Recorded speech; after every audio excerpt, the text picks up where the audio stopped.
Can everyone hear me? Okay, awesome. So my name is Marta Kaczmarczyk. I'm a co-founder and coordinator of Psychedelic Society of the Netherlands. I also have a master's degree in cognitive science, and I'm a biohacking consultant.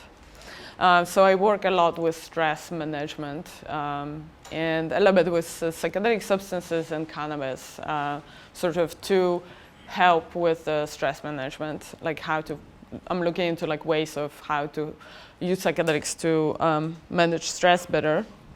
And today I'm going to talk about the possible side effects of psychedelics. And well, the main question is like, why should we talk more about the possible side effects of psychedelics? Because there are side effects. I believe the cases of the side effects are more common than actually is reported. And there are many reasons for this. Some of those side effects are psychological, and they're kind of going into category of like a bit of self-denial or coping strategies or compensation strategies. So a lot of people don't even know that they're experiencing those side effects. Some of those side effects fall into the category of feeling good, like I will talk about mania, which for many people it's kind of has this addictive property where you actually feel good while you are in that state. So there is like a lot of rejection in the community and a lot of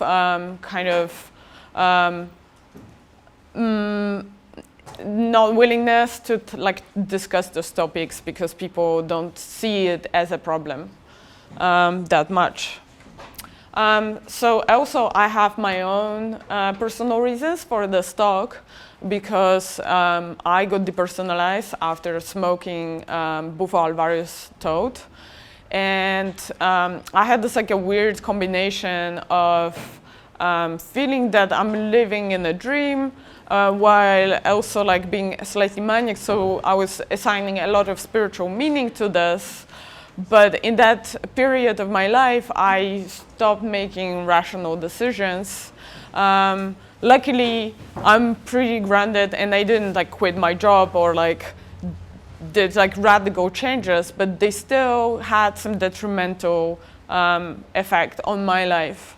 And in some way, when I was experiencing this, I was searching for answers because I felt that there's something off in comparison with others. And if I wish that someone told me earlier that like I wouldn't have to like look for the answers myself. I wish that there was more publication about that topic in general. So if you are sort of like finding common things in my talk, and you feel like that maybe you are experiencing side effects of psychedelics that I'll be talking about, you're free to talk with me about this. I'll be here at the conference, so I'm kind of like, you can approach me and we can sort of like see where I can guide you to get some help, what can be done about this. So I will start with the stress and anxiety, because stress and anxiety are in some way like the base for majority of mental problems. People, ineffective stress coping strategies or some compensation strategies that are coming from the childhood unmet needs are in most cases sort of the reason and like a source of our mental problems. And the stress and anxiety can contribute to worsen physical state through inflammation. And there is a link between anxiety and psychedelics. Activation of 5-HT2A receptor, which is a receptor it's the main receptor that sort of works in psychedelics, in serotonergic psychedelics. So like psilocybin, LSD, that receptor contributes to anxiety. Some studies found that it contributes to anxiety and neuroticism, and there's a glutamate release and neuronal excitation. So the glutamate is the neurotransmitter that's in a GABA glutamate system that regulates how your brain gets, whether your brain gets too excited or not. It's kind of like inhibitory, exhibitory system. So if you have if you have too much glutamate excitation, then you are likely to have problems like ADD, for example, like you're becoming hypervigilant, and there's too much sort of like anxiety in your brain. And they even find that suicidal or depressed patients, they have more 5-HT2A receptors than normal patients.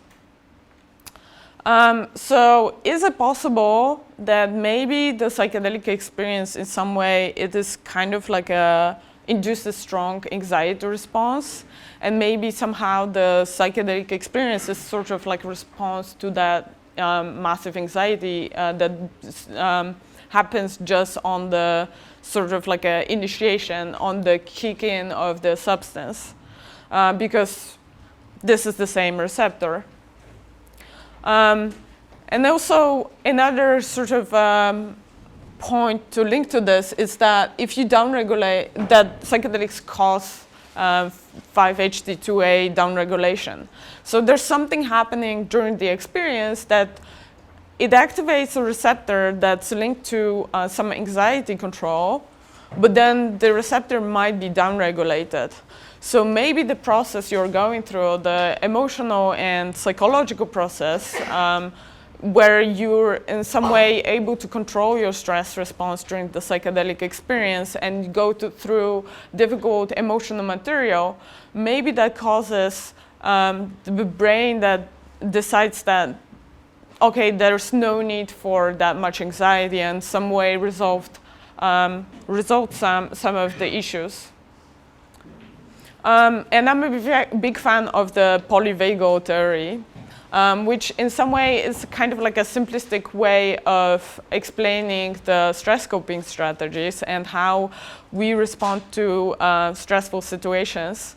And I will explain it also like in a simplistic way. So you have like 3 levels. There's a baseline, which is the social engagement, and it's a state in which you're able to respond to things in a calm way, and that if you are operating from that position, you are engaged, you're sort of like live in joy, you're connected to others, you can be compassionate individual, so you're able to control yourself and able to respond in the way you would like. But if you have overactive fight and flight responses, and those responses are automatic responses for life-threatening stress. So, for example, it's the simplest way to explain this is a tiger story. Like if you encounter tiger or like big animal, your nervous system automatically puts the cortisol up, and your blood flow gets directed to the areas that are responsible for survival. So your blood is directed either to your hands to fight or to your legs to run away. And in our society, the fight and flight response is activated for many, many other things, for things that are not responsible for life survival.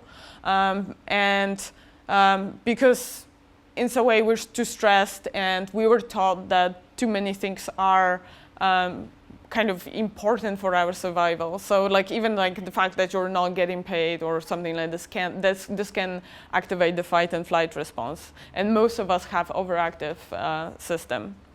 And if you have too much of this, then your nervous system has the safety mechanism where like, okay, the emotional control is not working properly, I need to do something, I need to overtake in some way and put that person in a low like a constant low cortisol state where I can restore the nervous system and put you in something that's called freeze response.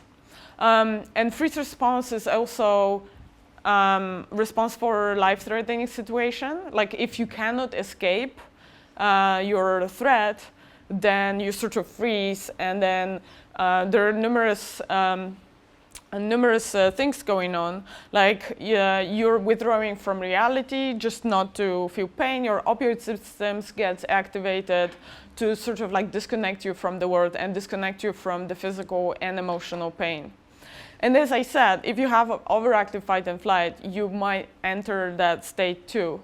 And to a certain degree, it's not as severe where you're not able to move, but you might enter a state like where you're constantly fatigued, you're unable to focus, and you're sort of you're even seeking this like withdrawal from reality.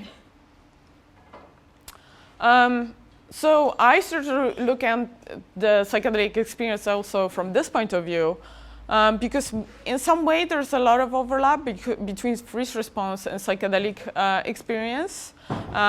There's also like initial stress response. There are no studies that would measure cortisol level throughout the experience, unfortunately, that could kind of like help us to look at it to a better way. But when you look at this, there's like a stress response and there's a withdrawal from reality, and then you sort of like your control centers are diminished. You go more into this like archaic cognition, animal cognition, which is responsible for your survival, and your limbic system is activated. So you're more entering like a different type of cognition, where sort of you're just supposed to be there, like wait until it all is resolved and your nervous system is restored. And in terms of like the body functions, well, 5-HT2A also causes vasoconstriction.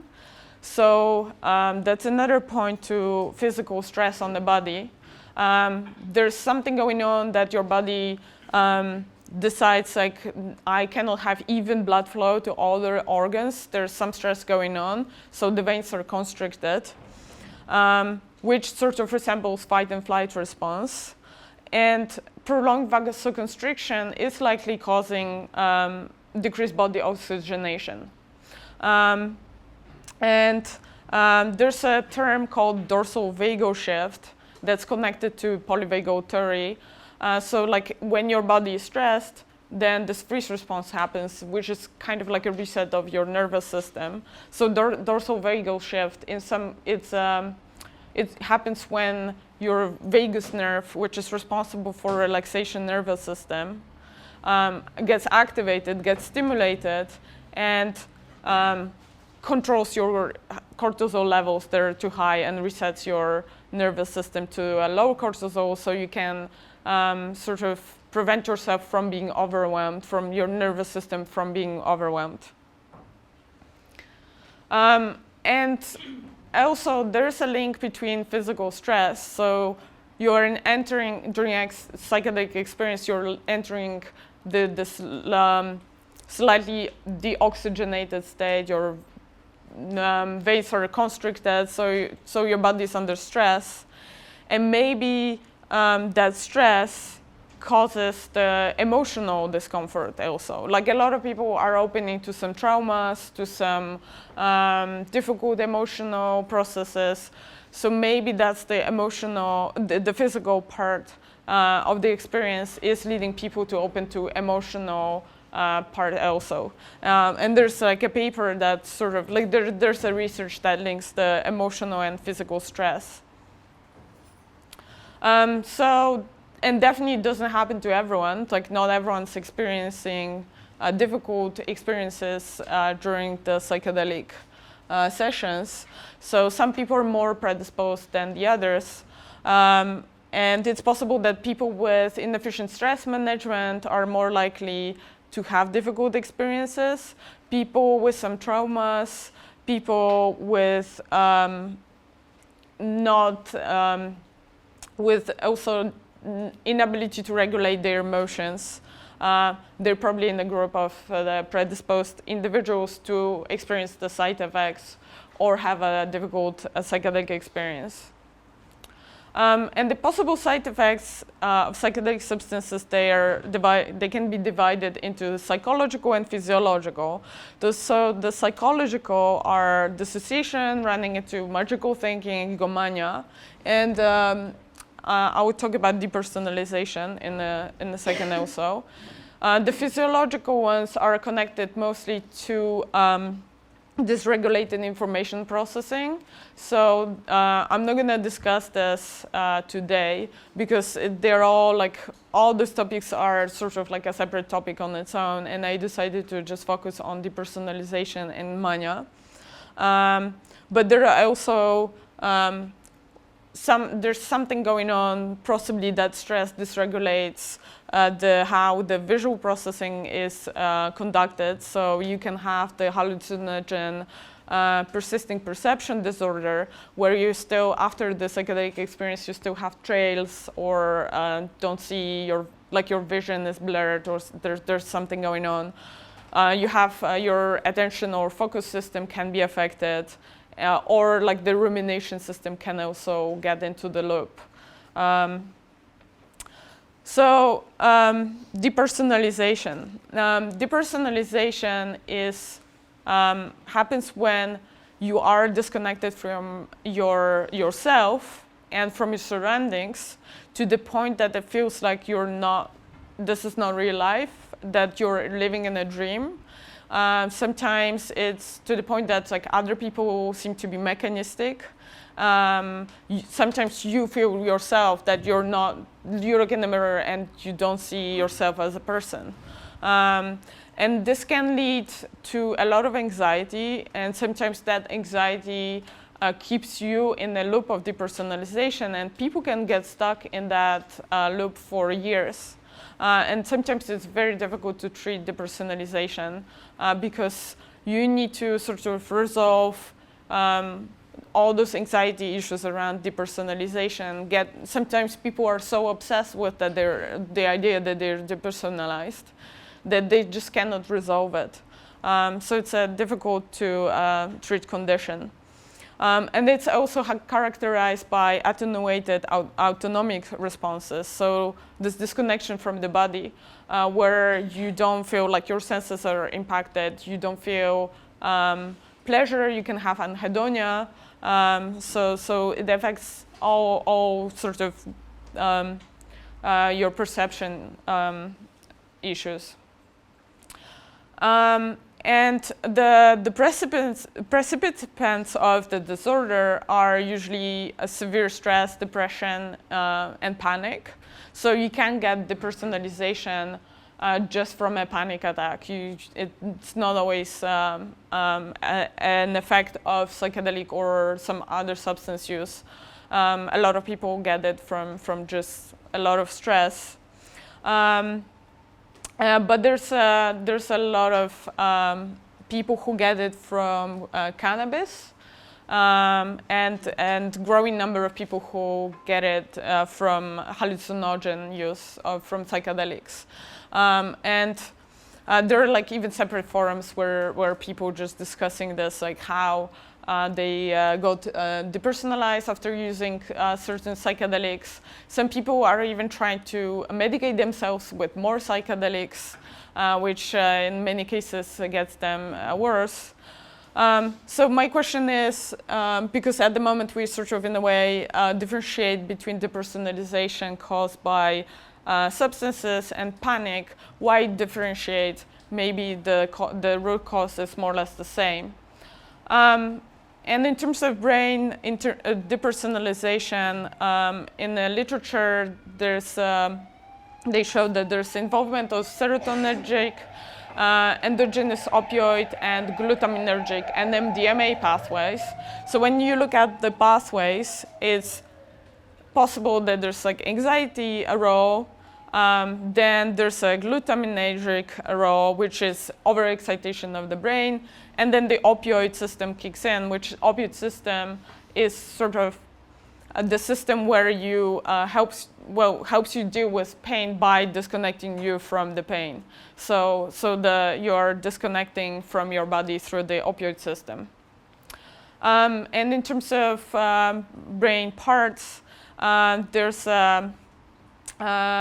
widespread alteration of sensory of metabolic activity in sensory association cortex.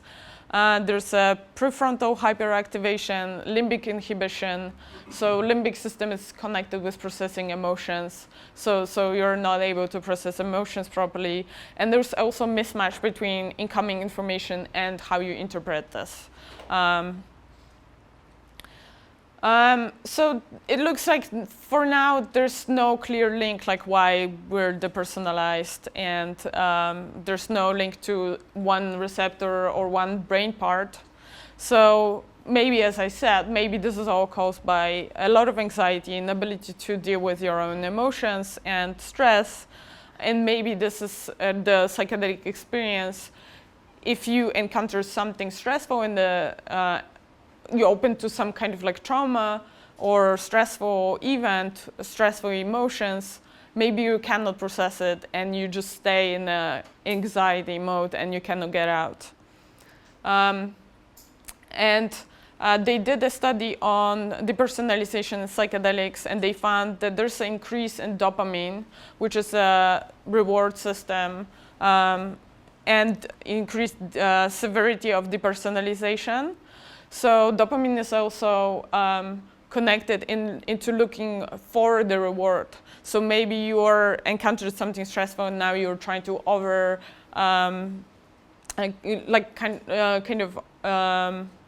compensate and looking for more rewards. So activating your dopamine system more and more, and then this kind of disconnects you more and more in some way if you're already depersonalized. There was a study that analyzed depersonalization and substances, and their sort of conclusion was similar to mine, that maybe you encountered some unpleasant life, like you opened to some unpleasant situations. Sometimes maybe you are worried that you will be staying in that state for longer, and that causes so much stress on you that you are unable to actually get out, and you do actually stay in this like semi-psychedelic state for a really long time. So another side effect I want to discuss quickly is mania or hypomania, and that's, in my opinion, that's very common in the psychedelic community. It's characterized by elevation of mood, feelings of grandiosity, racing thoughts, pressured speech. There's decreased need for sleep, very high self-esteem. In some way, the people who got enlightened in a psychedelic experience, that they're a classic case of hypomanic manic behavior. And the problem with mania is that's also like connected to risk taking. So a lot of people make decisions in their life that are not good for them, and they're opening up to willingness to take a lot of risks, and then they might regret it once they are out of the manic state. So in terms of receptors, there's a link with cholinergic, adrenergic system in mania. Increased dopamine system, dopamine because it's a reward-seeking behavior, decreased serotonergic activities, and serotonin system is connected to making decisions, so you're making worse decisions, poor decisions, and again, the glutamate system is elevated, so your brain is overactive. And the cholinergic connection is very interesting because cholinergic system is also connected to the parasympathetic nervous system, which is a nervous system responsible for relaxation. And you need acetylcholine for that system to work properly. So it looks like the decrease in choline leads to mania. So it means like you're sort of stressed, then you might end up being manic just from not having enough choline and being too stressed. And in terms of brain parts, there's reduced activity in the right prefrontal cortex, which is responsible for decision-making, rational decision-making. So if that happens, that's poor impulse control, risk-taking, distractibility, and poor attention and delusions. So again, that's another question. Is mania also anxiety-induced overstimulation, and in this case of the reward system? Like depersonalization seems to be overstimulation of the anxiety system, while mania seems to be overstimulation of the reward system that leads more or less to the same sort of disconnected state. But in this case, your opioid system didn't start to work properly, didn't kick in, so you didn't get disconnected. So you're still able to like look for the reward, and you're constantly in that state of like having more dopamine and being overexcited. I think because this is all kind of like my research on the literature, and there's no studies done on those two topics.